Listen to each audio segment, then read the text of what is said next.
And turn on this button here.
Margaret, you ready?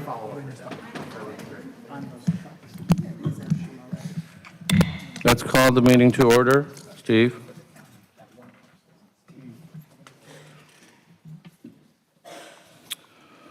Good evening. Welcome to the Mountain House City Council meeting for Wednesday, September 10th, 2025. Roll call, please. Councilmember Disco? Here. Councilmember Green? Here. Councilmember Harrison? Here. Vice Mayor Tingle? Here. Mayor Sue? Here. Let's have a moment of silence.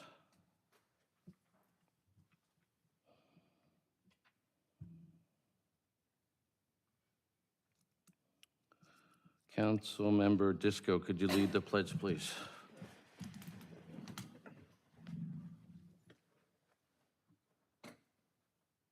I pledge allegiance to the flag of the United States of America and to the republic for which it stands, one nation, under God, indivisible, with liberty and justice for all. Thank you. Next item is approval of agenda. Anybody want to? I'll make a motion to approve as it sits. I'll second. Roll call? Councilmember Disco? Aye. Councilmember Green? Aye. Councilmember Harrison? Aye. Vice Mayor Tingle? Aye. Mayor Sue? Aye. Motion carries unanimous. All right, public comments. At this time, members of the public are invited to speak on items that are within the city's council's jurisdiction but not listed on tonight's agenda. Each speaker is limited to 3 minutes. Any responses to public comments will be included in the next city manager's update and will be posted on the city's website. Under the Brown Act, the council cannot take action or engage in detailed discussion on any item that is not on the agenda. The council may briefly respond or refer the matter to staff for follow-up. Nobody? All right. Number 6.1, Youth Action Committee update. Vice Mayor? Thank you, Mayor Sue. At this time, I'd like to call Yolanda up to the podium, and she is going to give the report from the Youth Action Committee meeting, which was held last night in the chamber. So if you'll step forward and give your first, last name, your school, and your age. Thank you. Thank you so much, Vice Mayor Tingle. My name is Yalani Sampath Kumar. I am a 10th grader, and I go to Mountain House High School. Good evening to the Mountain House Board, and I would like to thank you for allowing me to present the latest updates from our July YAC meeting. First, we conducted our usual welcome and introduced new members and guests, and we were excited to have 2 new youth members join our committee, showcasing how rapidly our team continues to grow. Our first topic of interest was Yakademics, which is a tutoring program for elementary and middle school age students. We resumed our Yakademics tutoring on August 26th, and it has been going successfully so far with a good tutor to student ratio. We are currently working on advertising this program to reach more students. Yesterday, we also conducted our council rotation for September 2025, relieving 2 of our council members to bring fresh perspectives to the team. This change also allows our seniors to officially take on a mentoring role within the committee. Alekia Kandirka and Abiram Maru rotated off the council after serving from 2023 until now. Our new council members, Prithvi, Danika, and Lavana, stepped into their positions by pledging an official oath, ensuring that all their ideas will be focused on the betterment of our committee. For now, we will have 7 council members and 1 advisory council member until the end of the first semester in December 2025. Following that, we will revert to having 7 council members. The next council rotations will occur around March 2026 with the exact date to be determined. Regarding future volunteer opportunities, the CVCGA Gerba event is scheduled for Saturday, September 20th, and we have recruited volunteers from our Youth Action Committee to assist during one of the 3 different shifts. We also discussed events such as the Fall Cleanup and the Yak Christmas, focusing on strategies to improve our turnout. Last year, we experienced lower attendance at these events due to conflicting schedules. And we also decided that the monthly Yak meeting for November has been rescheduled to the second Monday of November 10th because of a holiday falling on the day of the original meeting. Now moving on to our public comments, we are exploring the possibility of introducing a seal for seniors to receive on their diplomas to recognize their commitment to Yak. This initiative is called the State Seal of Civic Engagement, and I believe our Yak members will be creating a presentation regarding this soon. Many of our members have expressed interest in adding the seal to highlight the important work that we do at Yak. Additionally, we're working on developing an app to manage all Yak volunteer logistics and track essential data in one interface, including volunteer hours, contact information, meeting sign-ins, and other necessary details. This project is currently underway in collaboration with one of our council members, Chetan, and myself, and we hope to have this ready by the end of the year. Thank you once again for this opportunity to present. Are there any questions?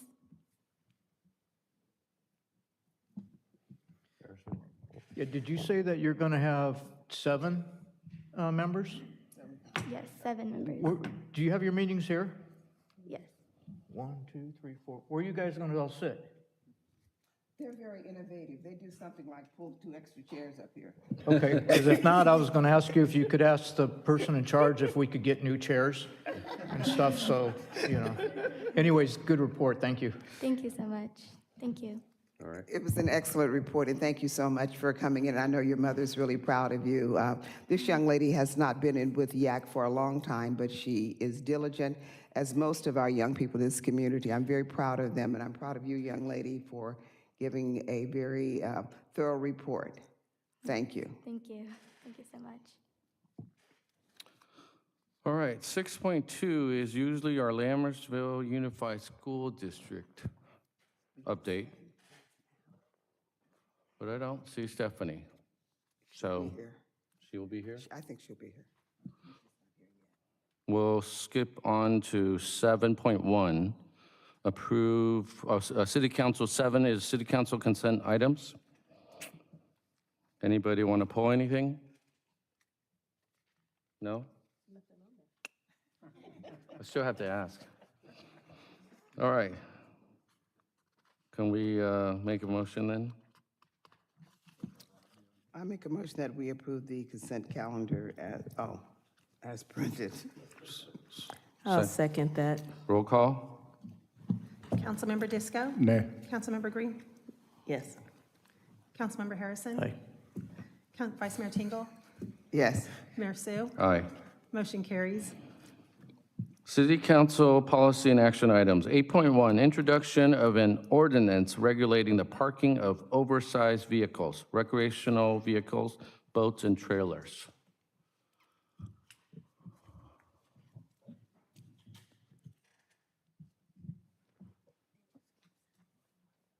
Did I what? No, we approved it. Yeah, that was in the consent. Well, good evening, Mayor, Vice Mayor, Council. So it's been a while since I've been up here. I'm taking over for Rex as his playing around in some other country. So my presentation will be this discussion on oversized vehicles.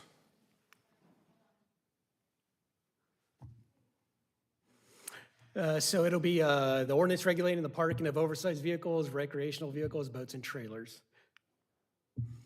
So staff recommendation, staff recommends the City Council waive the first reading and introduce an ordinance amending Chapter 5 of Division 2 of Title 10 of the Mountain House Municipal Code to regulate parking of oversized vehicles, RVs, boats, and trailers.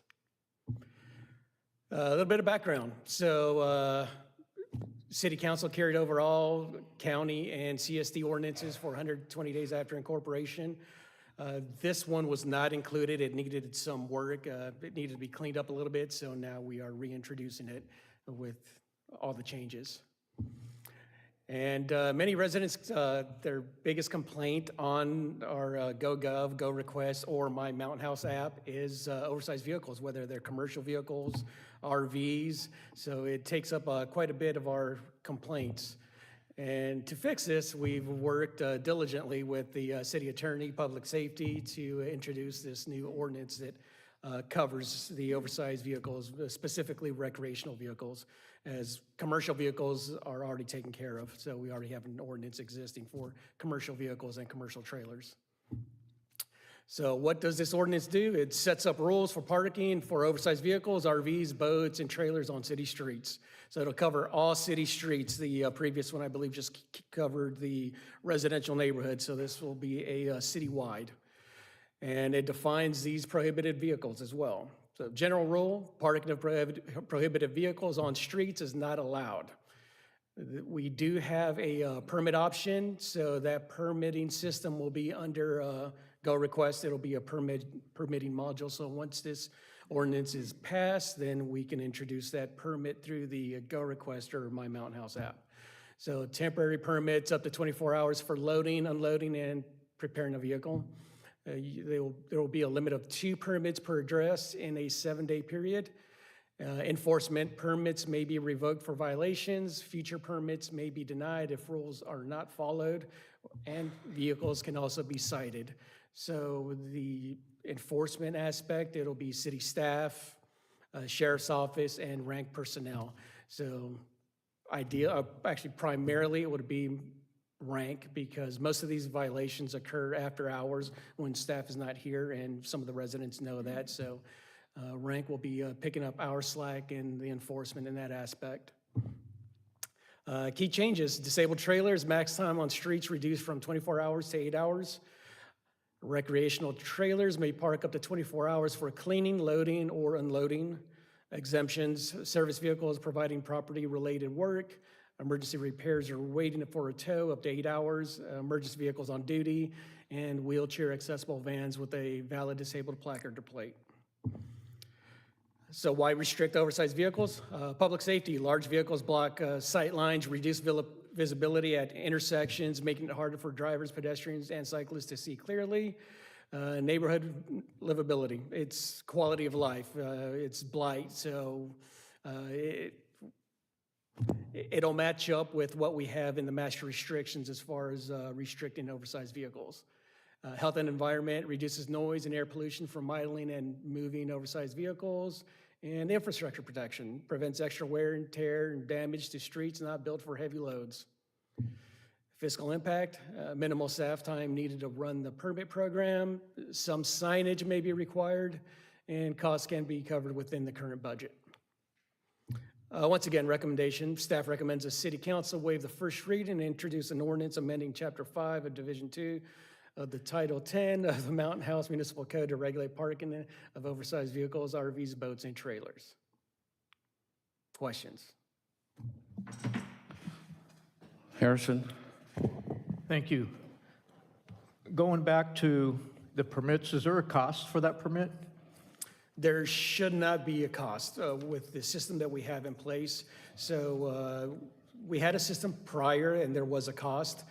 I don't believe this new system will have a cost. It's something we have not spoken of. There may be just a minimal, just for cost recovery for the system, but the permit module is already paid for because it is being utilized for transportation and encroachment permits, so the system's already there. Okay, my second question is the city going to keep track? Because on here it says that 2 permits per address per 7 days. So if somebody tries to keep asking for permits every 7, to get those 2, I think that's kind of abusing the system. So is there a tracking thing where the city will know that, this resident address has asked for this for 3-4 weeks in a row or whatever? Yes, so we should be able to track it through the permit module, and we also will have the Go Request module, so that's resident complaints. So it's a separate system from the permit module, so if we receive a complaint regarding an oversized vehicle, it'll be entered into and tracked in the Go Request module, and it'll be separate from the permit module. So if the resident or the owner of the vehicle obtains a permit, it'll be tracked in that system as well. Okay, thank you. Any other questions? Any public comments? Oh, I'm supposed to say this. The public is invited to make comments on this item. Public comments are limited to 3 minutes per person. No one? All right, we'll close public comments and bring it back to the council. Any more discussion? Question again. So if rank is going to be responsible for helping with code enforcement, are they going to be able to issue citations? Yes, so we are in the process of obtaining a electronic citation machine, and rank will be able, the rank officers will be able to issue citations through that machine, as well as staff and sheriff's office. If there are no questions or discussion, can I get a motion? I'll make a motion to approve it. Second? I'll approve the motion. You what? I'll second that motion. Have in your mouth, huh? I don't believe this. What's going on over there? Roll call, please. Councilmember Disco? Aye. Councilmember Green? Aye. Councilmember Harrison? Aye. Vice Mayor Tingle? Aye. Mayor Sue? Aye. Motion carries unanimous. Thank you. Let's move on to 8.2. Consider appointments to the League of California Cities Central Valley Division Executive Board. The mayor calls on Margaret Wimberly. Good evening. Staff is recommending that the council appoint a council member and possible alternate to the League of California Cities Central Division Board.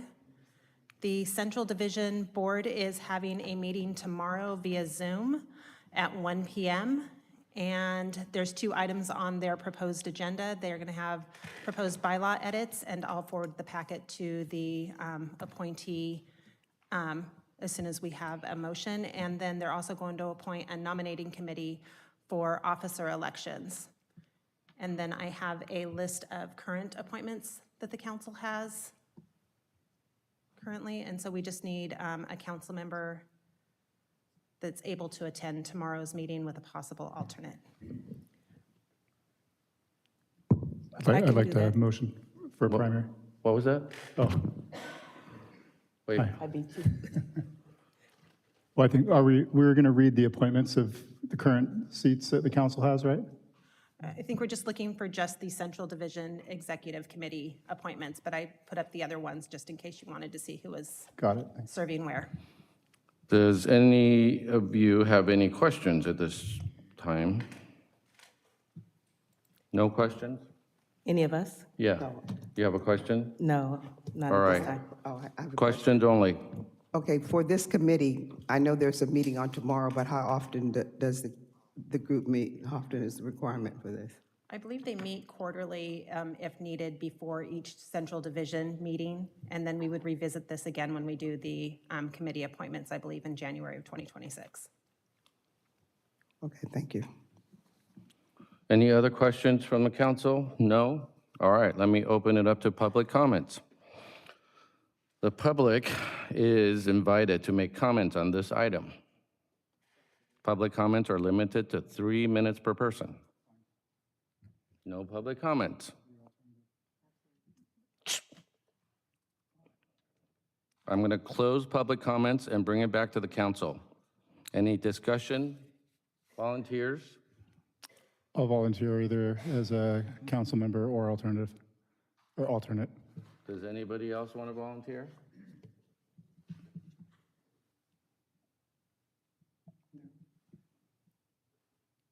Yes, You want to volunteer? absolutely. All right, we have 2 volunteers. I'll take alternate. We need a member and an alternate? Yeah. All right, so You want to be the alternate, and Rona, Councilmember Green is the committee member? Yes. Any other questions or discussion? Can I get a motion? Anyone? I'll make a motion to approve 8.2. With Councilmember Green as the committee member and Councilmember Disco as the alternate. Correct. Can I get a second? I'll second. Roll call, please. Councilmember Disco? Aye. Councilmember Green? Aye. Councilmember Harrison? Aye. Vice Mayor Tingle? Mayor Sue? Aye. Motion carries unanimous. All right, moving forward. Now backwards. 9.1, Neighborhood Right-of-Way Tree Maintenance Program discussion. Doug, come on up.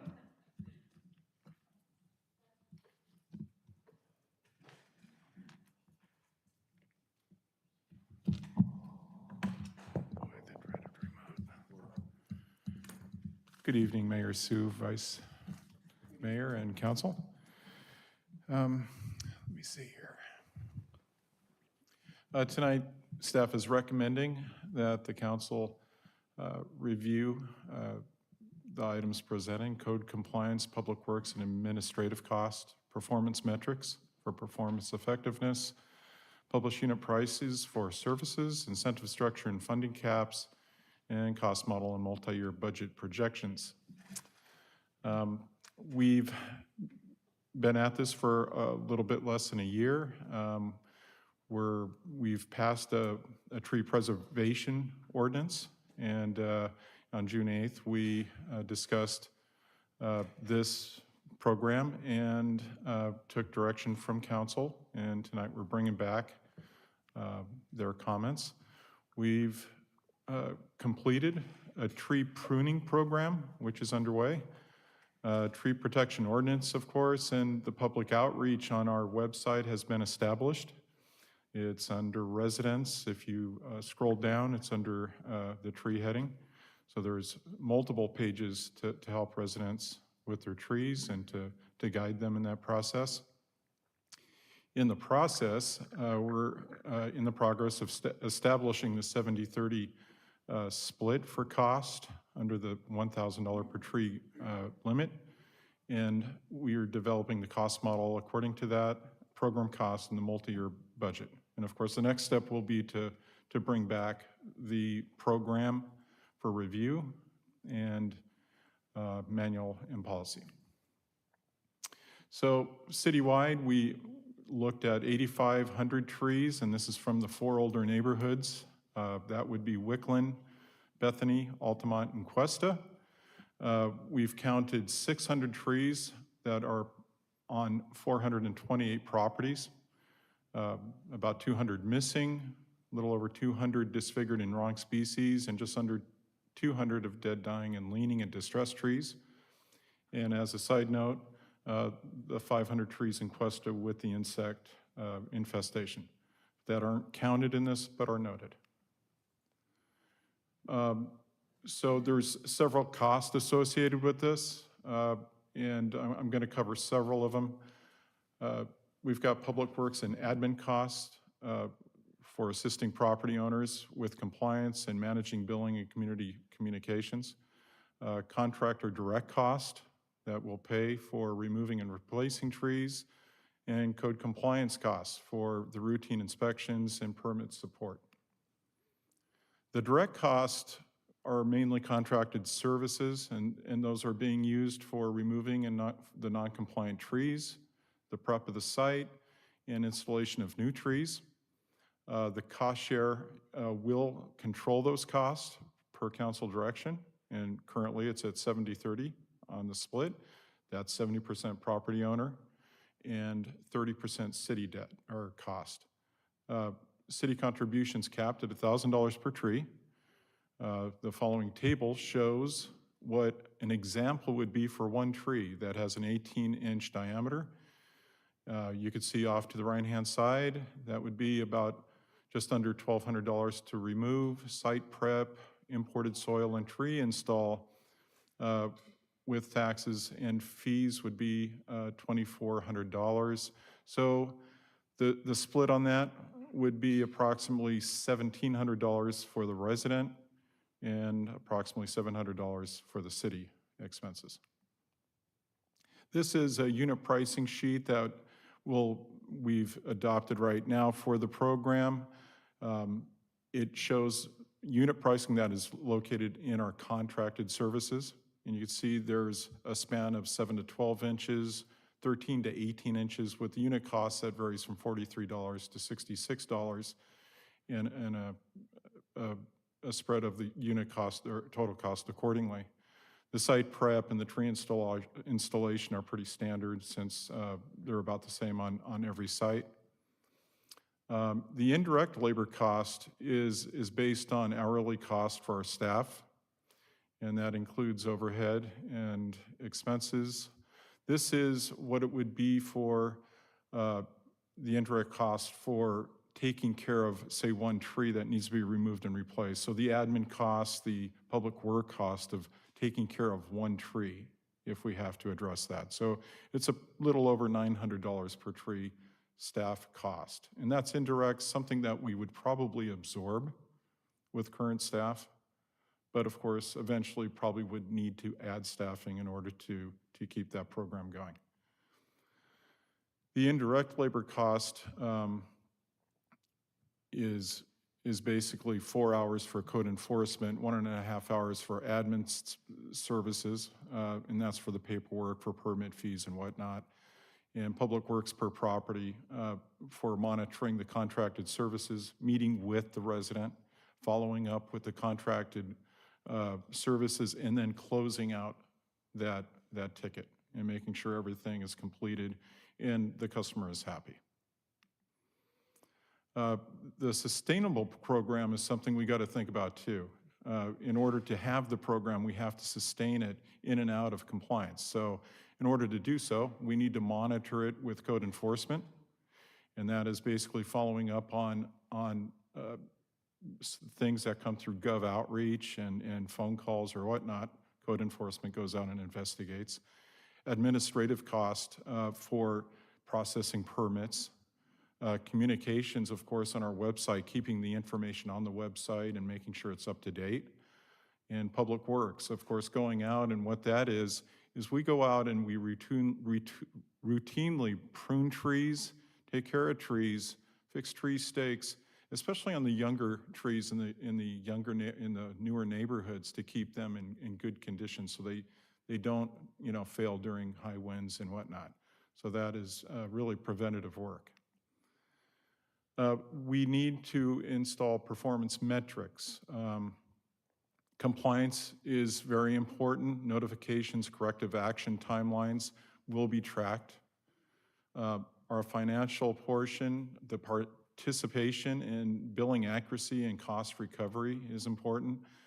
Customer service experience is really the most important thing to me.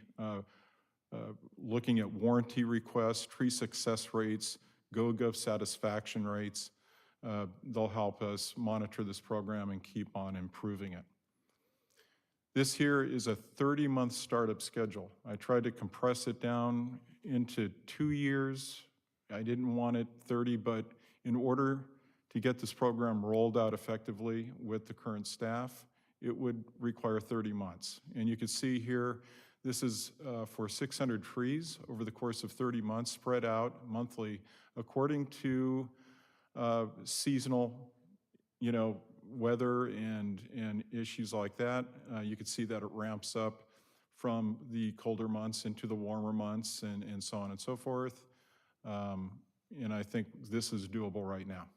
So we could, for instance, take care of 8 trees in January, or 8 residents in January, on up to about 16 residents or properties per month in the warmer months.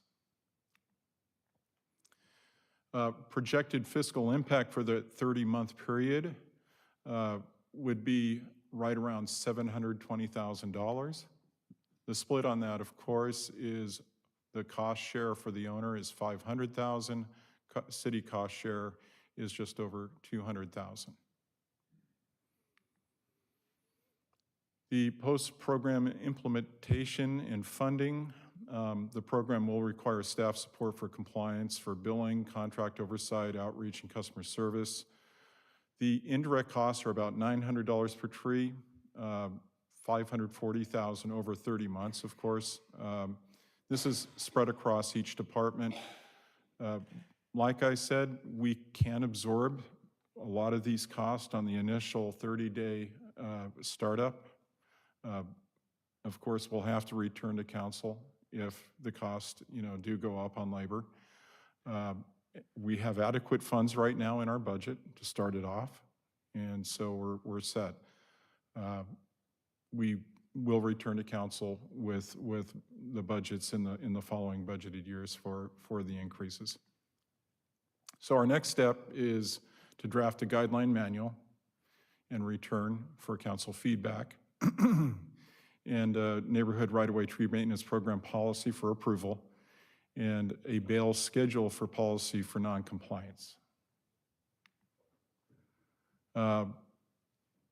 We have a recommendation here for code compliance, public works, and administrative cost, performance metrics for program effectiveness, publishing and pricing for services, incentive structure and funding caps, cost model, and multi-year budget projections.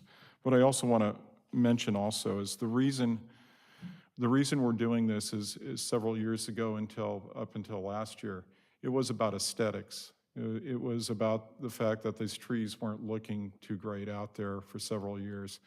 But in reality, the trees that we've looked at and inspected do have issues. And a lot of the issues have to do with root issues, Phytophthora, which is a water-based wood rot that settles in the voids in the tree and starts destroying the structure of the tree to where you have limb failure, possibly tree failure from the roots that go bad. These trees drop limbs, they fall over, and these trees are becoming extremely large. So you can imagine, between 1995 and 2007, there was over 400 deaths in the United States from tree failures in windy conditions. And that's about 30 deaths per year nationwide. So it's something that, we feel strongly now that it's for that cause, in addition to the aesthetics, but it is a serious problem now, so. And if you have any questions, I'd be happy to answer them. Staff, could you please recall slide deck 7, or slide 7 from the deck? I just can't help pressing buttons.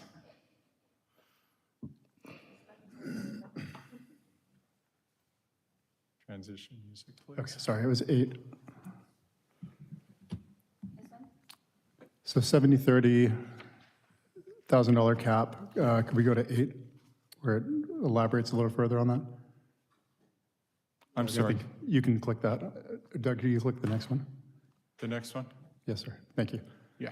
Okay, so the 700 sum of that amount that we would cover, this 30% here, the administrative fees, 15%. So we have administrative fees here, which we're buying into at 30%, or however you want to look at it, from the total or the line item. And then if you skip to page 10, I just want to understand exactly how, because we're paying 30% of administrative fees there, and then in addition to that, we're paying into administrative fees here at 100%, right? Thank you. Yes, the administrative offset of the 15% is basically a recapture of some of the administrative costs that we're going to experience. So yes, technically you can subtract it from that 900. So that's what out of we're that trying- 15 on page 8 that we just saw, we're really only recovering 10 because we're Right. paying into 5% of that if you think of it as a 30%, right? Yes, exactly. Yeah. You can, So you're going forward. But, okay, I just wanted clarity on that because I kind of got confused. It's fine. That's all I needed from it. So yes, we are paying into the recuperation of that, but we're really only recovering, depending on which part of those line items we put in the 30%, right? We're really only recovering 10%. Yeah, I know, Yeah, it's a yeah, smaller number of the exactly, it's a total, small but number, yeah. But also right. that 15% is adjustable according to council direction. So I put that in there as a placeholder, just so that we know we can capture some admin cost. I mean, could we deduct our obligation of paying any of that and offset that full 15% onto the resident to where we're only paying into the taxes and the service fee? I mean, that's just my take. I don't know. If we're already paying $900 in-house for administrative fees to fix somebody's tree at $900 a tree times how many trees we have? Well, the 900 is subject, it's an estimate against what we feel might cause At worst. an increase of labor to support the program. So meaning that what we do today, we can absorb some of those things with current staff. Of course, it's through efficiencies, and we could become more and more efficient.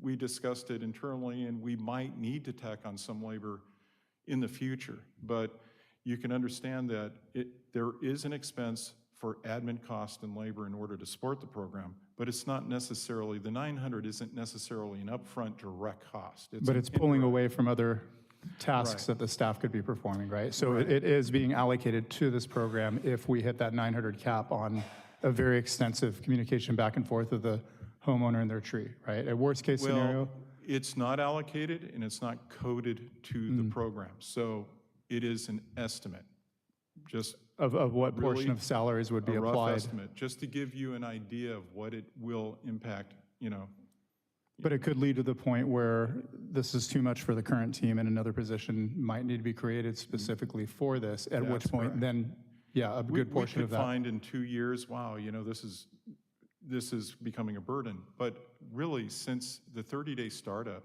we expect the load of the trees to become lighter. I mean, we will get through the full brunt of, the trees in the 30 days, but then we're looking at trees that we might have issues with every year that will reduce down. I have tables that actually show a reduction in trees that are reported after the 30 months, right? And after the 30 months, we expect that number to drop drastically because we have fixed them all. And I expect some callbacks, of course, on the new ones we put in. But once the message gets out and the community understands that they are responsible, and, we expect it to decrease. Now, after a few years, we expect an increase because of volume.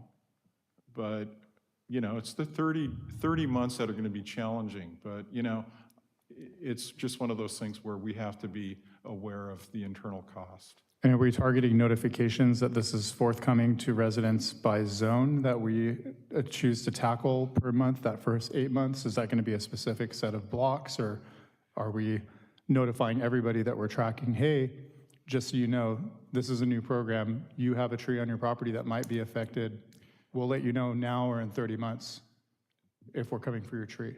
It's one of those things where we will use social media and the website, and that's why we established the tree portion on the website, and so we could refer back to it on the notices and the announcements through social media, and there will be a blitz on this. But how will we target the actual resident to notify them that we're coming for a tree? That's being discussed. There's several ways we can go. I know mailers really don't work. I guess they're not as effective. So we're reviewing the best process right now. Thank you. Yeah. Vice Mayor? Thank you, Mayor Sue. My question, there's 428 trees that have been identified. Properties.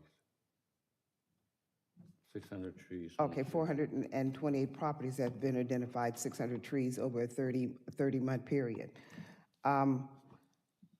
A lot of these trees, they're aged trees, they've been around a long time, and I don't want to spend too much time on that because this conversation could go on indefinitely. However, what I am saying, hitting a little bit on what Councilman Disco was talking about, is that the people, these 428 homes that are affected, are early warning, because we have a community that the property turns over rapidly. And I would venture to say, there's been no study on it from my part, most of the people who are affected probably had nothing to do with the trees when they first started. People inherited problems, and a lot of it is our fault. I want to go on record of saying that all this problem will not be as prevalent going forward because we've learned a lot from it. In the past, when this came up about 8 to 10 years ago, we've done a better job of selecting trees. We've done a better job of protecting trees. So actually, we're going back and cleaning up, to me, which is somewhat the fault of how we got things started. You can't do better till you know better. Because of the weather and improper raining, roots go up. So a lot of it has to do with atmosphere and us not being on top of things. With that being said, I'd like to know that if there's some type of way that in the process you could consider, since you know the addresses, notify people via mail or what have you, and not email, Facebook or what have you. Those are not legal entities for notifying people. So if anybody takes us to court, would stand up. Moving on to my last point is that if these places are identified, we do need to probably have something in place, because if the person sells their home during this interim and they know that this is on there, there probably should be something that you let the incoming property owner know that you are buying into something that's going to cost you a minimum of $1,000 a tree. So to stop people from buying into something that they had no knowledge of is giving people as much information as possible, because that's how you keep customer satisfaction down and keep satisfied citizens. End of my Anybody else? I wanted to ask Doug, 200 of the trees are missing trees. Those probably don't cost as much, right? That's correct. Because there's no tree removal. Somebody already did it. So those, I'm just thinking, because 200 of those are just planting trees, maybe we actually can accelerate the 30-month process, because planting trees probably won't take as much time.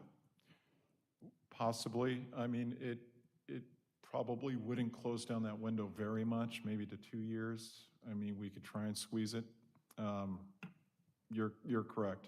I mean, it should take less money, less time, right? Because you don't have to grind down the stump and... It's still a process to get, the site ready, to grind down the stump, to clean it out. So the removal of the tree, which would occur just in one day, we would save that one day, and it would only take maybe another 2 or 3 days, yes. Okay. Might be able to add another resident to another property. Either way. I do have one more question. Do you actually know all the trees that are missing? We have a current estimate right now that's several months old, but we'll update it as we go along. But Okay, so we you do have all the addresses where there are missing trees? We have missing trees with the addresses right now, yes. We have 428 properties that have been looked at, inspected, and documented. I guess I'm trying to interpret, how do you know a tree is missing if... Their trees are placed at 15 feet intervals. Okay. And usually when a tree is missing, if the tree's missing, there's usually a divot in the soil. You're on the list. If they're really good and cover it up, we usually know if a tree was there or not. And to be fair, and to be fair, if the tree was removed due to interference with a light pole or a mailbox, we don't count that tree. Yeah. Okay, any other comments? So what do you need from us? Oh, you have a comment? I had a question, because we were talking about the financial aspect, and we did bring up about payment plans and stuff. However, I want to, when you add an additional $900 for administrative costs, are you adding that's what I'm trying to, Yeah, that is an internal indirect cost. Okay. So, right. okay. That's just an estimate for us to consider for the program cost. Right, but it's right not now, passed we on. have enough staff for what you already have planned. Yes, I feel we do, right, Okay. to start the program off. Okay, thank you. All right, if there are no further comments, what kind of direction do you need? If there's no other direction on the incentive on the 70-30 split, on the $1,000 limit, on what I just presented, then I will return With the program with to it vote? in a program that can be reviewed and a policy. And, Okay. Sounds good. Thank you, Doug. You're welcome. Receive, what is this? 9.2, receive presentation on the GoGov platform branded as My Mountain House. Jody? And Doug? I'm Judy. I don't see Doug on here. Jody, Doug. Will you? Thank you. Thank you. Well, staff is recommending that council review and discuss and provide direction on the following: the O&M work order procedure process, work order resolution performance for landscape services, and the performance tracking and target improvements. See if I can work this remote. So we've had Gov Outreach since 2014, and we've returned several times for some updates in the past years, and most recently, we've come to you a couple months ago with an update with data and performance, and tonight we'll like to give you some data and performance for O&M and specifically landscape. So here is a breakdown of how many work orders were received through Gov Outreach, and you can see that the operations and maintenance received 581 of those requests, and that's about 72% of the share. And through the last 4 years, we've experienced a 73% growth in work orders from 2020, from 464 on up to 100 and over 800. So quite a bit of growth. And so a resident or a staff member can send a request using their phone or computer. On the app, GPS shows the exact spot on a map, and it'll place that on a map in the work order that is sent to us. So that works out very well. If they're on a desktop computer, they could actually put a pin drop on the map, and we'll see that pin drop, which helps us tremendously. They then choose the issue from a series of drop-down menus, and a photo can be added, which I suggest that happens because it really helps us out to locate the issue. Once the request is sent, we send back a confirmation that we received it and that we're actively looking for it. And if we need more information, we get back and we ask questions to clarify so that way we can take care of it. The goal is to finish the request within 10 days, but really we try to finish off requests as soon as possible and through 1 to 2 days, especially during the week. 80% of them are closed out within the 10-day period. Like I said, we can keep on talking through the ticket system to make sure, the ticket gets closed out appropriately. The 12% of the 20% that we don't close out on time, 12% usually are missing details.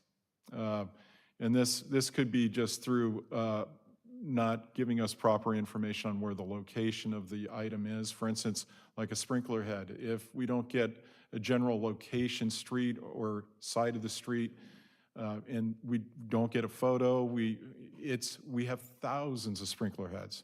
And if the water's not on, we can't find it. So we have to go through and turn water on through station until we find it. So sometimes it does take a bit of time. We also have complex repairs. Some of the things that are sent in require repairs, such as sidewalks, trees, walls, sound walls. That takes contractors, and contractors take time to bid out, to collect the information. So that might exceed the 10-day period. We do communicate this, though, back to the person that submitted the ticket to make sure they understand. And we try to keep them up to date on the contractors that will be responding.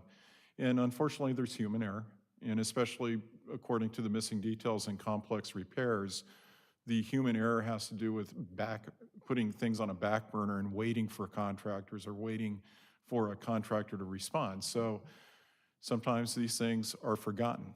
It just happens. We're trying to reduce that down to 0 as much as we can, and we're getting much better at it, but it does happen. So we do have a 20%, 20% of the work orders do kind of exceed 10 days, but most of them are closed out in 12, 14 days. The by category in O&M, landscape receives 45% of those work orders. And streetlights and traffic signals receive 27%. So you can see that landscape receives the lion's share, and they're pretty busy. Here is a pie, and it shows pretty much that the 46% is the dominant color there. So in this chart here, the percentage on what was closed out within 10 days, this is important. I look at this to determine if we're on mark. 70% on landscape, 88% on sidewalk repairs, and I'll explain that. But if you combine the first 4 categories, we average about 80%, which is, to me, a pretty good, number to hit. Sidewalk repairs, yeah, takes longer than 10 days to close out, but what we've been doing on that is closing it out within the 10 days, but providing enough information and support to the person submitting that we've taken care of it. It's been scheduled with a contractor. It's in the system.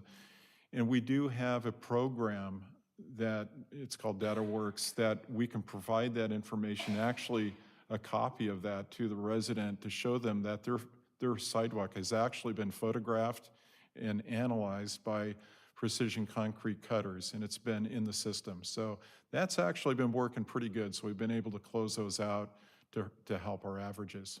Our street lights and traffic signals, we have an excellent employee taking care of those, and he's doing excellent on that. Then we've got internal city staff, sheriff, and fire, which is actually a new item we started because I want internal customer service. We've only got 40% on that, but that's because some of the requests take a while. Miscellaneous ones, those are the ones that make the highlight reel. Those are tough to deal with. We almost have to open up a investigation on each one in forensics to figure out what they are, but we do our best, and sometimes we just have to close them out. This here is, this is what I get, a survey on satisfaction, and this is very, very important to me. In the service industry, if you've ever been in the service industry, usually customer surveys are submitted only when people are unhappy. I'm really proud of this because the effectiveness of what we do is reflected in the superior service. It's hard to hit a superior number. We got superior, good, and average. Almost every one of those, if you just add up from the superior, good, and average, it's nearly averages 80%. So that's pretty darn good. Yeah, we do have some poor numbers in there, but some tickets are hard to resolve and satisfy the resident, but we do our best. So we do have targeted improvements. We're utilizing our website to inform and educate. And this is between city property and commercial property, which is HOA. That's our biggest challenge, is what is HOA and what is city property? And there's a lot of confusion on that. And sometimes that requires us to look at the properties and determine by as-builts and plan sets where that property line is. It's, an issue can be right on the line, depending on where that irrigation line is or that plant or tree is. So we have to be very careful not to go into private property or HOA property, and it might take 2 or 3 days, maybe a week to figure that out. So we're very careful on that. But we are letting residents know that that's what we need to do, just to be fair. We are publishing and announcing long-term right-of-way and tree pruning sidewalk program maintenance schedules on our website. That will begin. And we're looking at how to provide that information to where it's helpful It's clear, and people will find it useful. We're improving communication through the portal, especially on closing out tickets. And I find that what we did start is form responses that are worded nicely that the resident will understand, and understand that we've taken care of the issue in the proper manner, and making sure that they understand that even if it's closed out, they could still respond through that portal and ask us, hey, I'm not satisfied with your response, and we'll follow up. So I want them to understand that it's not over until they're satisfied. And we're continuing education on nights such as this, at community meetings. We have to keep the conversation going on this in a public forum, only so that the community out there will understand that this app exists and that they can download it. And I request that everybody open the app and give it a 4 or 5 star rating. 5. Give it 5, not 4. But please give it a 5-star rating. We want it at the top of the list, and we want everyone to feel that it's a great app and feel confident that when they use it, we'll get better and faster service. Anytime a ticket goes in, I receive it. And when I receive it, it could be in the middle of the night, it could be in the morning. I keep looking at my phone, I keep addressing them, and then it goes out and I call contractors, I get a hold of staff, I do whatever it takes to address something. And I determine that, of course, on how severe the request is. If it's a broken sprinkler head, I know when it's going to turn off and that geyser is going to go away. But I also know when it's going to come back on again. And so that person might drive past that sprinkler head on the same day at the same time. I'm in trouble. So I try and plan it appropriately, but if it's a down tree in a roadway, if it's something dangerous, we respond right away. There's no fiscal impact on this, of course, unless we do find that we need more staff or, to take care of customer services and keep safety up. But we'll be back to council to explain that in future meetings on Gov Outreach and whatnot. So our recommendation is basically, please provide direction on what I've just provided. And if you have any questions, I'd be happy to answer them. Thank you. So after when someone puts in a go request or whatever, once it's completed, is that when they're given a survey, like, did this answer, or is that something that you just do? Yeah, so once a request is closed out, a survey is automatically sent. Okay. I believe you did open up a request. I did. I think I do remember that. You should be receiving a survey. I haven't checked, but And I think we were superior on that. you did. Yeah. I feel good about it. The second one, too, is when you're talking about, that fine line of if it's an HOA, I'll give you some tips because statute of limitations are over. But when it was a body, when we had a homicide and it was close to Berkeley, we just moved it over, or we moved over to San Leandro, so hopefully we didn't have to deal with it. So I'll be more than happy to give you some tips on that. Yeah, I might train staff on that. Was that recorded? I gotta say, Doug, that's pretty good. You remembered one of 30,000 residents submitted one of these 800 tickets, who just happens to be at this desk. I'm really impressed. I'm very good at names. So does staff have the opportunity to also provide feedback for the effectiveness of the ticket submitted, if it's even legible and if you can even understand what they're asking for? If I'm allowed to grade the quality of the ticket submitted, that would be very interesting. I mean, because that would ultimately validate who's giving feedback, right? If you can't understand what they're asking for, what's the point of? But to answer Worrying about your the satisfaction. question, the effectiveness of the ticket reflects on the education we put on our website and our outreach. So the quality of that ticket is a reflection of how we handle it. Because ultimately, they just have options to drop down from, and then it's a one-sentence blurb that gives you all the need to know, right? At Yeah, this point. and really, it's how effective and how easy that that app is to use. If it's too complicated for the user, we don't get a clear understanding of where that issue is. So that's continuously being looked at and being criticized, especially by me. And is there a reason why you can only use the web module to drop that pin? Because there's times where I may take a picture of something and I don't have the time to pull over and stop and submit that ticket for a go request. And then I go to do it later and I'm like, well, this doesn't make any sense. And it just drops. And then I have to text Jody and Steve 3 times a day. Yeah, that's noted. Yeah, that's a good point.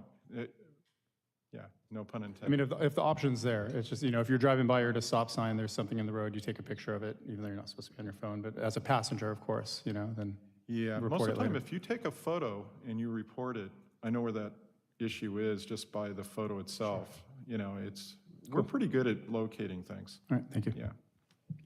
Green? So we had discussed in our meeting about wording.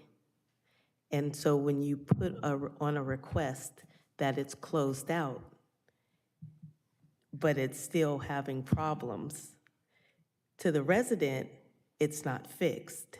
So, Yeah, so what I found on a lot of those issues, and it's not very many, but, every one of those bother me too.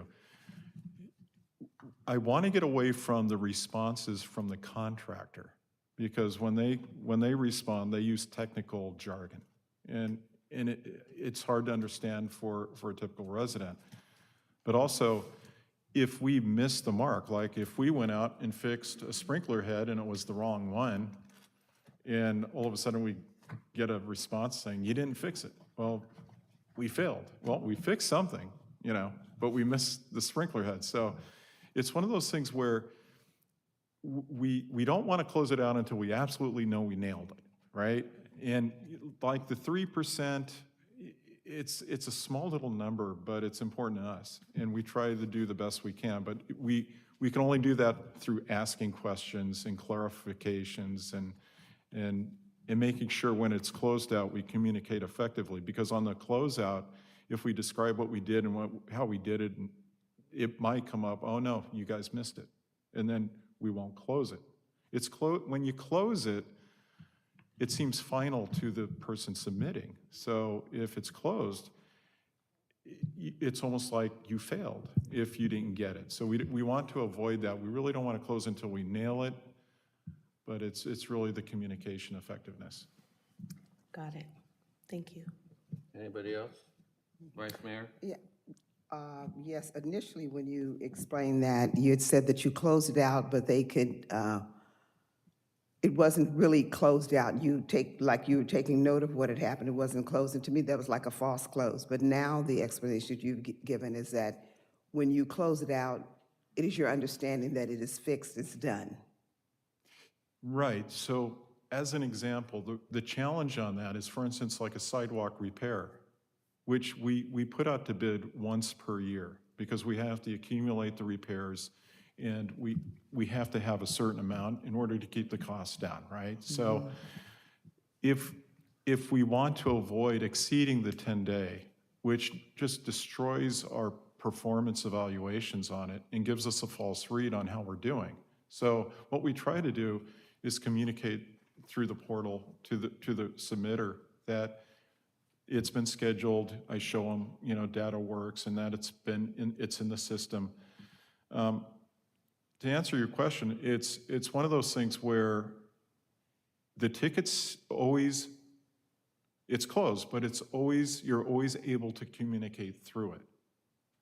You can open a ticket that's been closed for 6 months and send a note through there and I'll get it.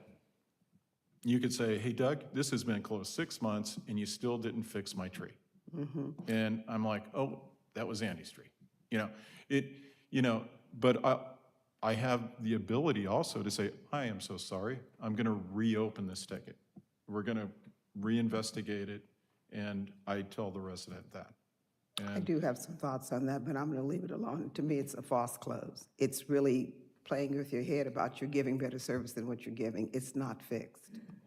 In the world that I came from before, in a major corporation, it's not closed until it is fixed.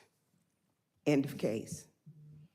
Well, and in our view, it was, and that's the only reason we close it. But in the case of the sidewalk, I wish there was a way around it, because like I said, in order to track our effectiveness and our quality and customer service, if we don't close it, we can maybe put a closeout rate of 400 days on it. I'm not sure, but it's still, we can't even project that far out on a construction project that hasn't even materialized yet. So we don't really want to move that 10-day around so much, but we want to be more effective in communicating and establishing it. But you're correct in your view of how it feels to close a ticket out without finishing it. And we're still internally looking at the best option on that. But now, that's just a point. It's not a major issue with me. There's other things that are more important, but I would prefer things when they're fixed, and not us closing something out to make the city feel good. But you have a citizen out there that in their mind, it's not closed, it's not fixed. And to me, that is not true customer satisfaction of exceeding a customer's needs and expectations. Well, thank you. We will consider that. All right, Councilmember Green.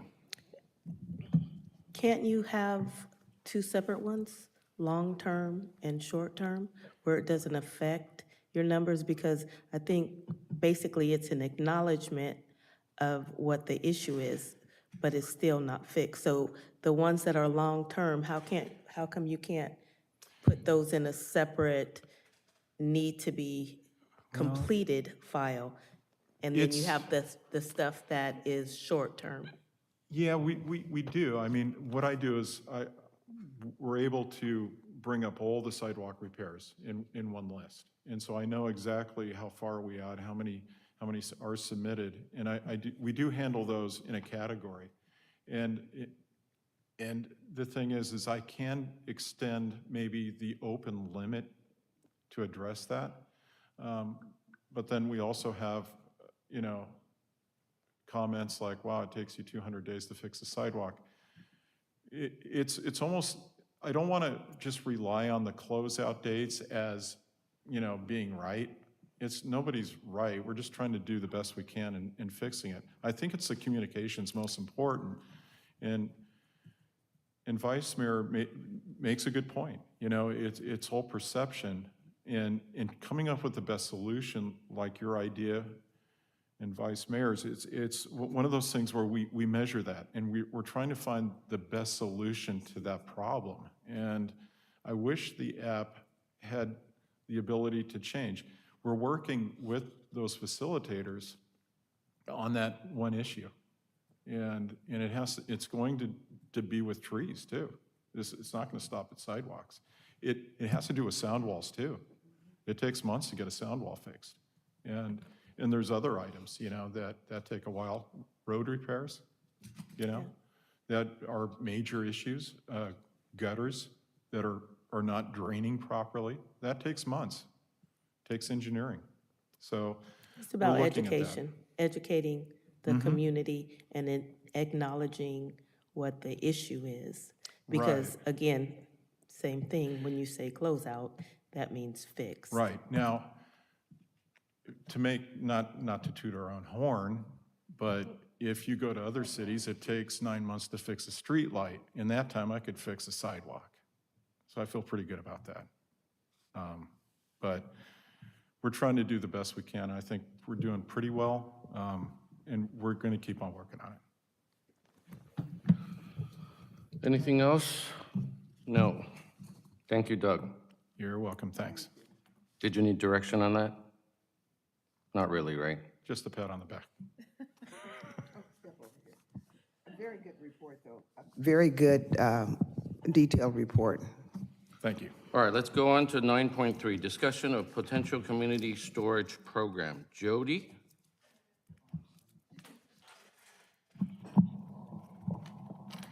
Good evening, Jody L. Massey, Deputy City Manager.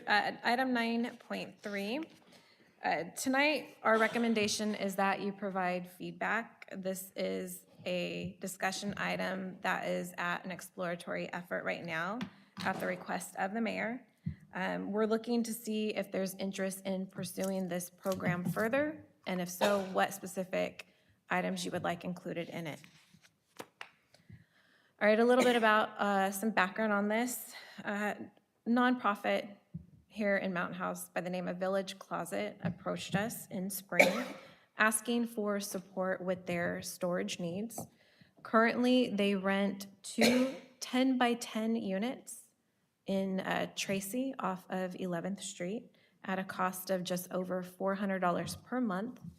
And so at the mayor's request, we began exploring whether we should pursue a structured, city-managed storage program that could benefit nonprofits in Mountain House or certain organizations.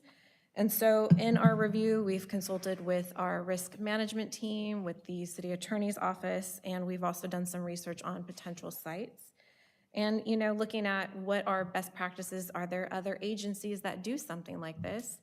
And we found that there are some agencies that provide some type of subsidy to nonprofits. There's no one that we could find that does exactly this. So what is this? Our potential program is really basic. It's looking for the city to purchase 2 Conex storage units. They're essentially like shipping containers, and they're typically used in storage yards, and they're really great for outdoor use. We would ideally locate them at the wastewater treatment plant, and this would be open during our normal operating hours. And, you know, we'd have to limit maybe what gets stored in it, maybe limit it to clothing, hygiene kits. Probably don't want perishable items out there. And of course, we'd have to come up with a policy. We'd have to come up with what is our formal, you know, insurance coverage and indemnification if we were to pursue this further. In terms of eligibility, that's something that you might want to discuss tonight if you do want to pursue this further. We were looking, of course, at nonprofits. It could be community-based groups, religious groups. We could restrict this to maybe just only nonprofits. We could also apply maybe a preference towards, you know, Mountain House residents or those that are serving Mountain House only. And then in terms of how would you roll out a program like this, we would want to do something that's equitable. And so with that, it would have to go out to the entire community. We would call it a notice of partnering availability. This would outline the program requirements, the application steps, and basically all the eligibility criteria. And then we could have an internal process that would evaluate the different applications that we get and make sure that it aligns with, you know, our program goals and our organizational needs. All right, with any program, right, let's shoot holes through this. So what are the concerns? You know, if we are looking at nonprofits, how does that align with the insurance requirements that we might have? Is that something that would be prohibited to a nonprofit? Second item is having it at the wastewater treatment plant. What are the accessible hours? How would that conflict with what a nonprofit might need? Third item is what's the ongoing cost and potential impact on our resources in managing such a program. And then again, what is the guarantee on the participation? You know, this is an investment in infrastructure. And so what would be the long-term capacity needs with this big upfront investment? And then again, how does this align with our city's core responsibilities and the council's strategic goals? And really just, you know, what is it that the council really wants? All right, a little bit about what is the cost, what is our investment? We try to look at what would be, you know, comparable. If local storage units are going for roughly $200, you know, $300 per month, and if we were to look at the discounted rate of 25%, which is, I think, what we use for our community rooms for rentals, you know, maybe we say $200 per unit. So that would be the discounted rate. If you're a nonprofit, you get to rent this unit. $200 a month. That would be great, right? But when we look at our startup costs, if we were to do something like this, we would maybe start small with 4 containers. So you can see the first line item in our table here is $12,000 just to get the 4 units on site. We would need to do some site improvements, put down a concrete slab. That's where the cost really comes in at $80,000. We need some lighting, $6,000. We quickly add up to $98,000 to get started. So then again, applying that rental rate, knowing our investment cost, looking at approximately $800 a month is what we would collect, $9,600 per year. So we would look at the return on our investment taking place roughly over 10 years.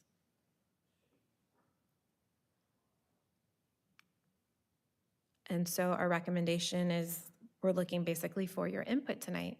Is this something of interest? Should we develop this program further?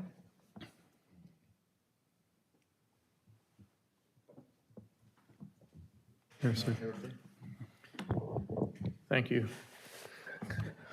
How much time did staff look into this? As far as weeks or hours or? I would say maybe less than 10 hours total. Okay. I think for the person that was asking for the village closet or whatever, they extremely do great work for the community. But I don't think we should be in the business as a city of renting things. I wish this would have came to the council before it was given to you guys to, because I think it would have, I don't think it would have went this far. But I think we should just leave, going forward, leaving this to the city, or at least have it come to the board right away, and then let the board decide if we want to give the city direction on it. So, because my understanding, I mean, I heard, the reason why I asked how long was because I've heard about this couple months down, before about this. So that's why I was asking how much time did the city spend on this? So, She did come to a meeting a few months ago, right? And presented her, February. February, I think. yeah. And so at the time, I thought we said to move forward and look at something. Disco? So they're currently, for this use case with them, I just want to get this clear. So they're currently paying $400 a month for a site in Tracy? For 2 10-by-10 units. And for $200 a month, we're offering a 10-by-10 unit or a 10-by-20? Much larger 40-foot containers. Got it, CCAN, okay. And how do we weed out what type of nonprofit is eligible for leasing one of these? Like, can it be any sports team? It's just, anybody can launch a nonprofit and it doesn't have to be community facing.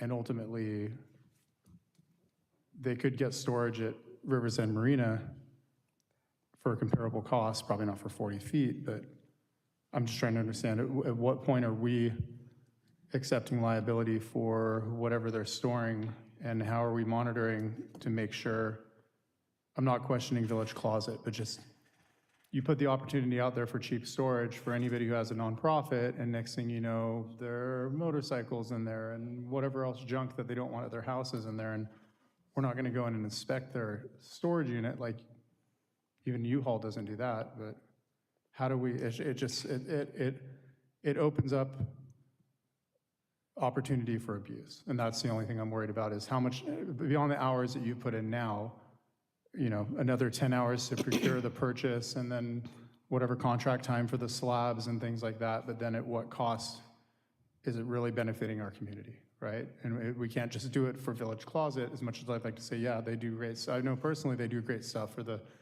underprivileged and those who are actually in need of services like this in Mountain House, but I can't say there's many others in Mountain House that I'd vouch for and say they should qualify for it too. And as soon as you accept one or two, now we have 12, and then next thing you know, we're a U-Haul facility. So how would we ever really delegate who manages and approves? I don't think the council wants to hear every time an application comes in for 4, 8, 12 units, whatever this grows to.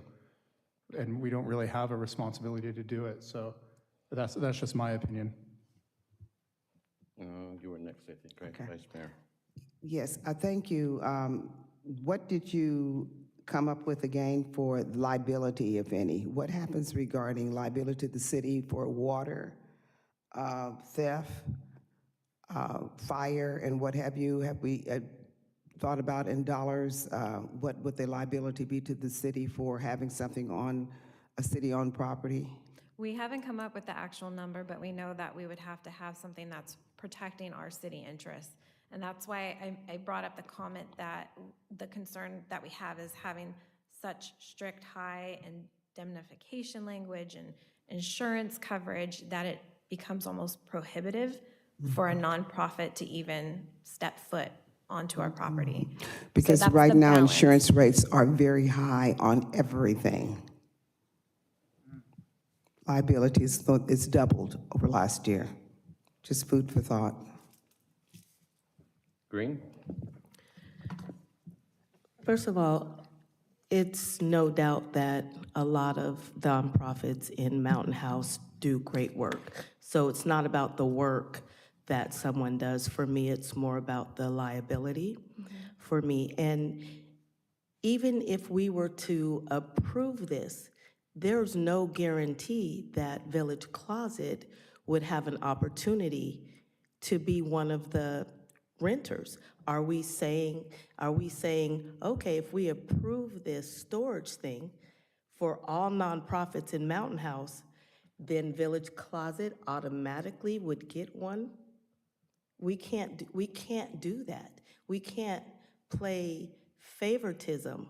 And then also, I had an opportunity to go to the wastewater plant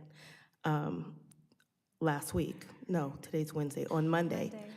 And just being at the wastewater plant, the liability, the equipment we have there, the buildings we have there, the cars that we have there, I mean, it wouldn't work. It's not a viable place to allow anybody other than staff to be at that plant. So it's not about the work, and it's not about different organizations for me. And then also to spend $100,000 to save a nonprofit money, we can't do that. We're not in the storage business, you know? I mean, I get it. We all, you know, I think most of us up here have nonprofits, you know, so I understand the struggle of having a nonprofit and not always having the resources come in. But realistically, for me, we have so many obligations financially as a city. I cannot approve $100,000 with a 10-year loan payment. What if they're not even here in 10 years? I'm just saying, it's too many, it's too risky for me as a council member. It's just, the risk is greater at this point than the reward, and I hate to say that because there's a lot of people doing good work, but as working for the community as a whole, I would not be in agreement with this at all. Anybody else? All right, it looks like One last question. okay. What do we currently charge for like storage on sheds and things like that on our space? Do we charge for any like the? Are you talking about with the youth sports? I don't recall. I can get back to you on that, though. Sure. All right, but looks like the council is not interested in moving this project forward, so there's a direction. And will you get back to Sky? I will follow up with Sky. Okay. 9.4? I don't know, it sounded like nobody was interested in it. Am I misreading anybody? I'm not interested in going forward. Yeah, I think I read everybody properly. All right, let's move on to 9.4, city manager update.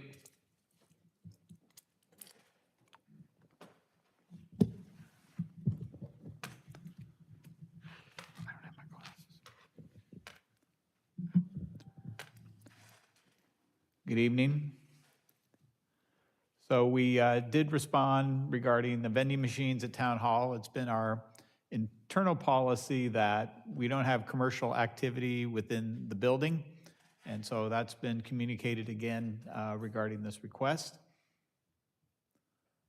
We've got a lot of action on the traffic signal front and on the potential bike lane front these days. We hadn't talked much about transportation recently. So just a reminder that we're now working, we had several years ago, like 3 years ago, I think we got a grant from Caltrans to work on some road diet traffic narrowing on Arturo, Main, and Great Valley Parkway to incorporate bike lanes. And if you recall, the state then discovered that they weren't supposed to give money to a community services district. And so it took about until we became a city to work something out with the county to have it, the county be the conduit for this grant. So we certainly wanted to move on this more quickly, but now work's underway. Looking forward to reporting back to the council later this year, you think, Kusan, or early next year, with some proposals for making Arturo and Main in particular more bike ped friendly, and Great Valley Parkway as well. We think all these will contribute to better use of bikes and hopefully help to reduce the traffic or the traffic speeds on those roads. We've also got an RRFB coming in soon, the little flashing beacons at Legacy and Heritage. Timing on that, Kusan? Late fall. Pardon? The flashing lights like we have up all over town now. Flashing lights in the median at the location.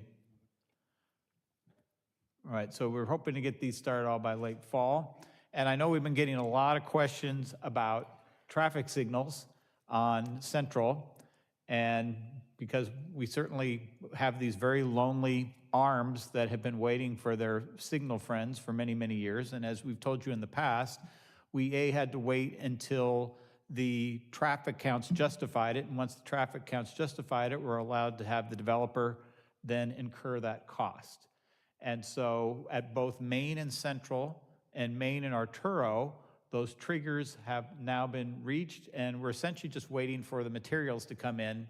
And it's obviously, since the arm's already there, it's just a matter of getting the signals up there and then seeing how many months it takes for the signals to behave the way we'd like them to. So hopefully they'll happen right away on each one of those. So somebody's using our new, what do you call that thing? Your new pointer. I was going to come up with a different phrase for it, but it's really interesting. We've got a pointer now that only makes on the screen. They can't point it in your eyes. They can only point it at the screen. So yeah, they can point it at you and it doesn't do anything. So in any case, we're hoping before the end of the fall that each one of those are going to be installed. And now I need to look at what Kusan just gave me an update as well. I know there'd been a lot of discussion regarding the traffic signal at Central Parkway and Nazargoli Avenue down in College Park. As you know, that's a very busy intersection. And the Tri-Point housing development that's at the very western end of Nazargoli has triggered the requirement for the signal at that intersection, and we're hoping that construction's going to begin in late fall at that location as well. Again, probably the biggest thing holding back is we're still having supply chain issues on getting all the requisite materials. But the good news is we've been getting questions for a long time about those signals, and you're going to see a lot of activity before the end of the year. In addition, speaking of the rest of the signals in town, we informed you recently, and we had a contract that you approved for our traffic synchronization grant. I said that right. It's hard to say synchronization traffic. That we awarded to Bear Solutions on July 1. And so construction is scheduled for November on getting some of the lights updated so that the signals are helping for smooth traffic flow. Down in College Park, we just mentioned Tri-Point. If you drive out to the very end of Nazargoli on the west, you'll see a lot of activity on that project. You'd really have to drive out there to see it. It's our first one of our first, probably our only really hillside project in the community. You're just north of Delta College, that land. It's 143 units. Eventually, there'll be 60 additional units west of those 143 units as we move all the way out to the county border with that project. But you ought to go out there. There's a lot of houses under construction out there right now, and they're finishing up all the roads. Eventually, the plan is for Nazargoli to go all the way through that subdivision and then head south and become a back entrance into the Delta College as well. But when you're at Delta College, you'll notice there's a very big grade separation or grade change between those two areas. So there'll be a lot of changes out there. I'll go back for a second. I want to make sure there's no other. The model homes are almost completed for the three Pulte neighborhoods that you can see when you're coming down Mountain House Parkway, and the second school site that was not built on in College Park. The model homes are under review right now, and hopefully you've driven past Costa School during the day, and you will see that our neighborhood park that you had the groundbreaking for back in January is really beginning to take shape. Play equipment's going up. Hopefully get everything hydroseeded for Doug before the end of the fall, so that by spring, we've got what'll be our largest, got to remind the folks that in College Park, this will be our largest neighborhood park because it also incorporates the PG&E right-of-way, and it does have a restroom, by the way. Out in what are now our other older neighborhoods, C and D, and don't forget the original neighborhoods, F and G, which of course are Wickland and Altamont, F and G, Bethany's E, but Hanson and Cordis, finishing up the last of the houses in the Langston neighborhood, and then the three commercial rezones that you did, the one to the east of Wickland backing to Mountain House Parkway, the one across from our splash pad, that's, I think we're including as part of the Wickland neighborhood, those 106 lots. You can see they're moving a lot of dirt out there so that they can get construction done, and hopefully, Jody, we're gonna have the street extended through there as well very soon, helping Kusans commute in the morning, so we'll hopefully get the street built out there as well. So we'll have another connection, we'll have a connection other than Central up here to Town Hall over there. And then getting very close on the Creekside neighborhood, you can see pretty much all of the 254 building permits have been pulled out there, and so all of the street improvements are just about complete as well. Should be complete early next year.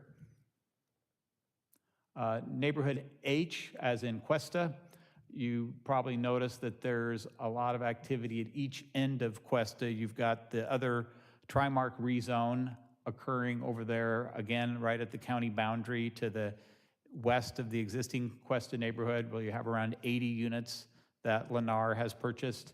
And then at the very easterly end of neighborhood H, on the other side of the bridge to somewhere, that's 199 units that are going in just north of the creek, and that map should be coming forward fairly soon for approval, and so they should be getting away with those units soon after the first of the year.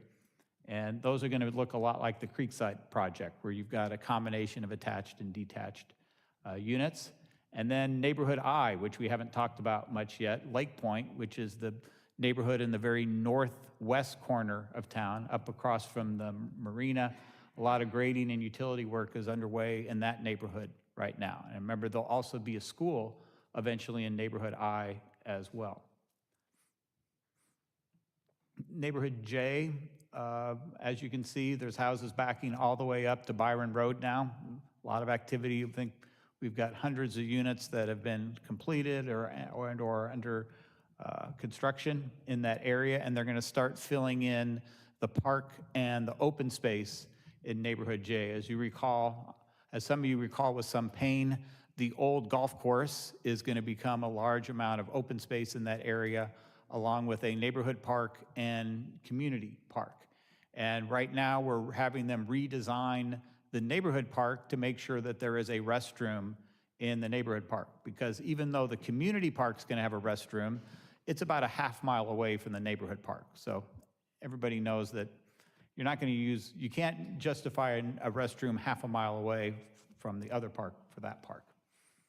And then up there in Neighborhood K, you're seeing a lot of work done in the initial part of Neighborhood K that's south of where the lake will be coming in, and there'll be a school in Neighborhood K as well. And some of the first houses are for sale now over there adjacent to the fire station.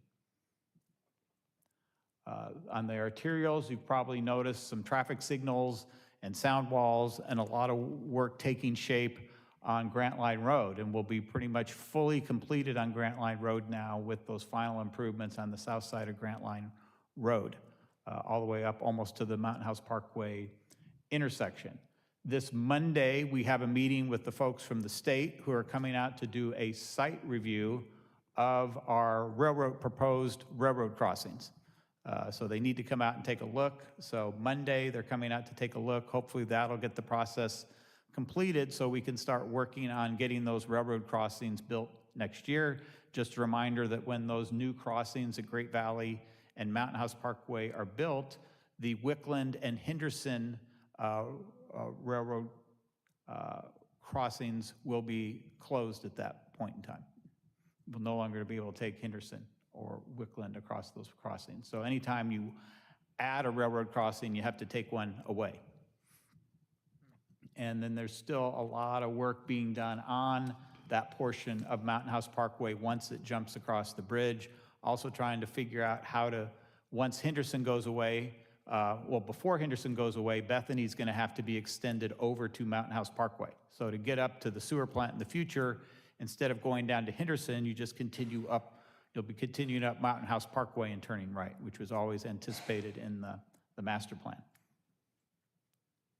As far as community amenities, all you have to do, well, it's dark now, but take a look outside and you can see that the dog park, the tennis complex, and the amphitheater are all under construction, heavily under construction at this point in time. The tennis complex, still hoping to get the vast majority of it completed before the end of rainy season. Amphitheater will take a little bit longer.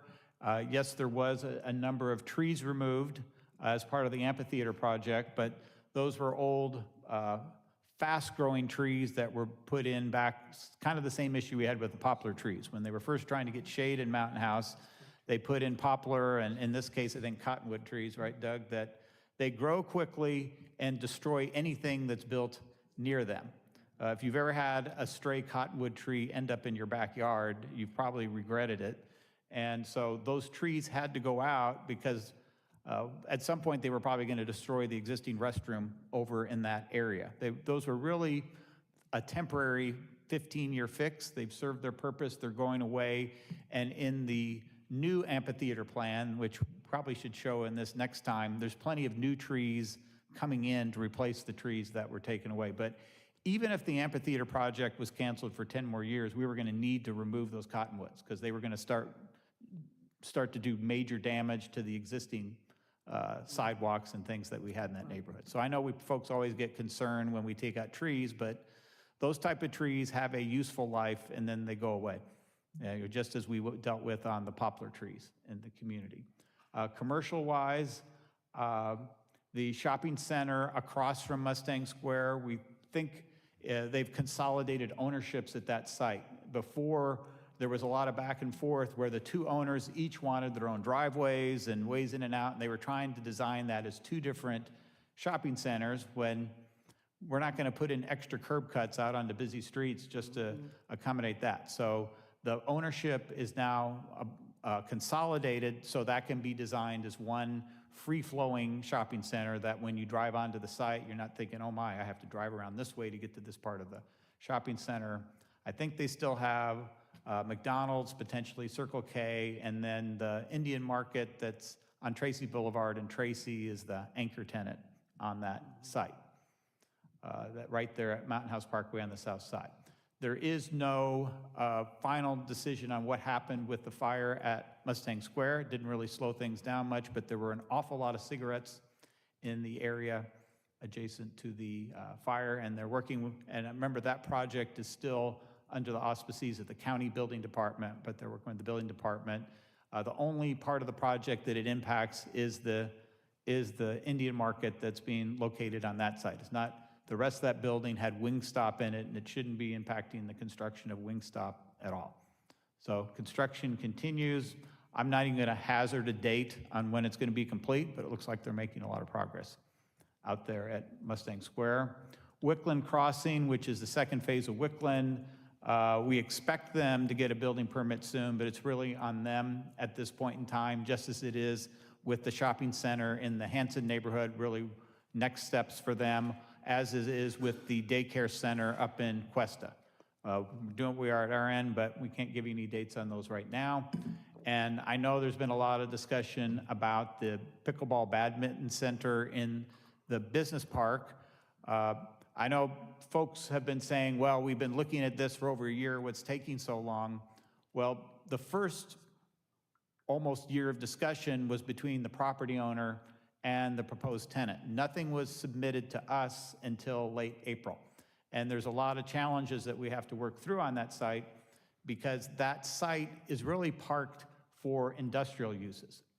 And when you bring in a use that is a little more parking intensive, we have to make sure that the proper conditions are put into that use to make sure that it does not negatively impact the balance of the property. You know, if that was a retail center, it would have 2,000 parking spaces, but because it's a warehouse, it was built with 500 or so parking spaces.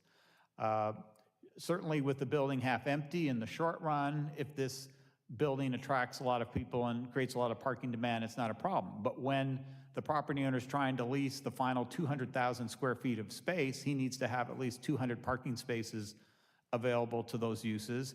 And a lot of the types of industrial uses that come in, you know, part of the argument is, well, this sports center will be a lot of evenings and weekends. Well, a lot of industrial uses are potentially evenings and weekends as well. So it's going to take some additional analysis from our traffic experts to ensure that if this project is approved, that we don't want a situation 5 years from now where the building is full of tenants and then you have some conflicts where you have 100 people wanting to park in the Wickland neighborhood because there's no parking available at the site. So we want to make sure that we anticipate all the potential problems now so that we don't have a full building in the future asking, why the heck did you approve this use? So we certainly want to be supportive of this use, but we also want to make sure that it goes through all the proper analysis to make sure it does not impact the neighborhood or the other tenants in the building.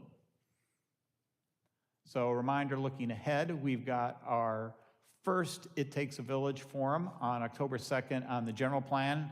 At your next council meeting, we'll be talking about that a little bit more. The survey's out at this point in time, correct, Amanda? And you can see it there. Under It Takes a Village. This has been coordinated with the consultants who's doing our general plan. So any questions? Question? No, I didn't have a question, but thank you so much for the in-depth report that you've given City Manager Pinkerton. When you're talking about the Lake Village property, I'm just now finally getting over the emotional adjustment of not having a golf course. So if you defer from mentioning the golf course, it would help me so much. I see a tear. All right, we're moving on to 10.1, future agenda items. Yes. So a reminder, first thing to remind you is that Beginning in October, our first meeting of the month is canceled for the League of Cities. In November, our second meeting of the month is canceled for Thanksgiving. December, our second meeting is canceled for Christmas. So we will only have one meeting in October, November, and December, but we've filled those up, based on the feedback that the council wants to make sure that on major items that you get a preview of those items. We're trying to make sure that as we bring items forward, we also have previews as necessary for those items as well. But you can see we've got a fairly large agenda for the 25th. Just to highlight, talk a little bit about security cameras, pickleball courts at the next meeting. We're going to kind of have a relook at the state of the city and again, talk about the general plan. And then keep going here. Reminder that we also have, that meeting is on a Thursday, and we have COG earlier in the day on that Thursday as well. And then the League of Cities Conference on, better mention, she did this to me on purpose, reminder that we've now scheduled, well, we already have you can see the Health and Wellness Expo is on the 27th. And now Wednesday, October 1 is the Coffee with a Cop at Starbucks. You're spotlighting that, right? Spotlighting Coffee with a Cop at Starbucks on Wednesday, October 1st. Then our first forum on October 2nd. October 8th is the beginning of the League of Cities Conference, the 8th through the 10th. Yak on the 14th, keep going. Then our one council meeting in October is on October 22nd. And you can see we've got closed session that night. Then we're going to start giving you an update on utility rates, on the development code. I know there's been a lot of interest in our fire station antenna and whether or not that could be used for cellular service. We'll be bringing that back for discussion that evening as well. We're going to do our quarterly strategic plan update. We anticipate we'll be able to give you our first presentation on the housing element, and that gives you a preview before we bring back the contract for the housing element, likely in December. We're bringing back the sponsorship policy that you gave us direction for this summer. We want to start giving you a quarterly update on the aquifer storage project and how that's going. And then we're going to be giving you a fairly detailed presentation from Cosmont, our real estate and economic development consultant, about our economic development strategic plan. It's going to be kind of, because we've never talked about really economic development in detail, it's going to be an economic development 101. So it's going to be kind of a workshop within the meeting to give you more information on how an economic development strategy works for a city, what some of the options are. So we've got that scheduled for the 22nd. Don't forget, we've got our second meeting on It Takes a Village, and we're really going to talk about both water supply, and I think we're going to change it to utility rates, not just water rates. We're going to talk more about how our utility rates work, kind of a 101 on particularly the capital side, the pledge facility charge, and just making sure the community understands which utilities are our responsibility, which utilities are not our responsibility. And I think folks need to also understand what our rates are compared to, for example, PG&E when it comes to electric rates, and just get an overall view of what utility costs are in Mountain House. Don't forget, on November 8th is the Veterans Day luncheon on that Saturday, starting at 11 o'clock. Then our regular council meeting will be the day after Veterans Day on the 12th. And we'll have a little more discussion about housing element that evening. Red light cameras, we've been doing a lot of work behind the scenes on that. We're going to come back and talk about park restrooms. We're going to give you an update on what's happening with our development fees, the SIF and the TIF. And another part of what was in your strategic plan is going to be the first discussion to talk about updating our recreation master plan, which we first did back in 2020 and 2021. Now that we've got all these facilities coming online, and now that we're a city, it's time to talk more about what our goals are for recreation and how we pay for that. Wanted to get that done well in advance of these facilities opening. And then, again, the second meeting's canceled, then we go on to December. And make sure you've got in December, let's see, yes, there you go. The city, you had me worried there for a second. The city of the light up the Main Street and tree lighting. I'm assuming that the COG meeting's canceled on Thanksgiving, so we'll need to update that on the long range. I missed that before. But don't forget about our event on Saturday, December 6th, our tree lighting and lighting up of Main Street. We're going to have Valley Link here again on December, just like they were today. And then at our regular meeting, we've got our audit, setting the council meetings, the vice mayor selection. We'll talk more about economic development, general plan, and housing element at that time.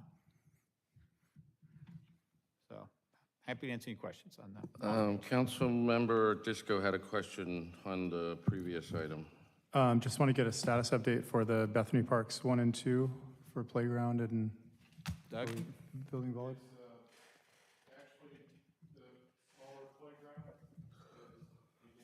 I saw that.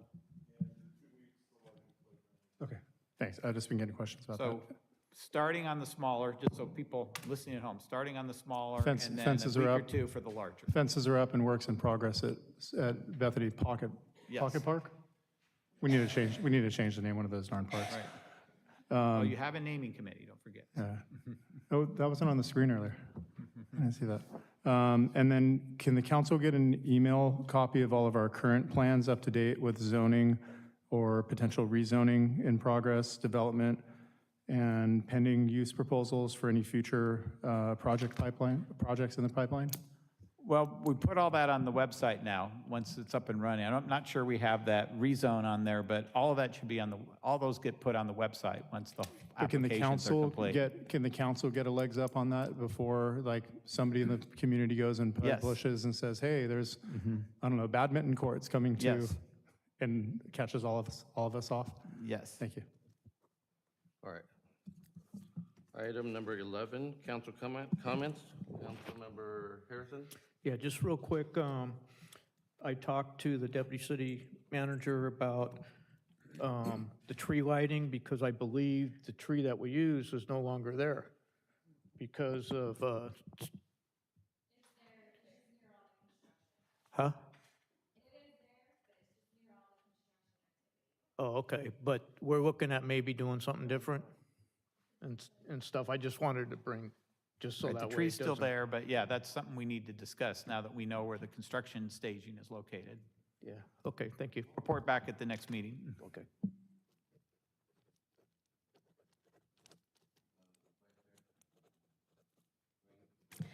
I just had a question. City manager, you mentioned a removal of a cottonwood tree over there by where the amphitheater is going to be? Yes. You know where I'm going with this, right? Okay, okay, so it's possible to remove that cottonwood tree that sits right there that snows on our houses every year. So. It's gonna blow over. I'm just saying, I'm just saying. Thank you. None, thank you. Mr. Mayor, I don't have anything tonight. I'm, nothing else.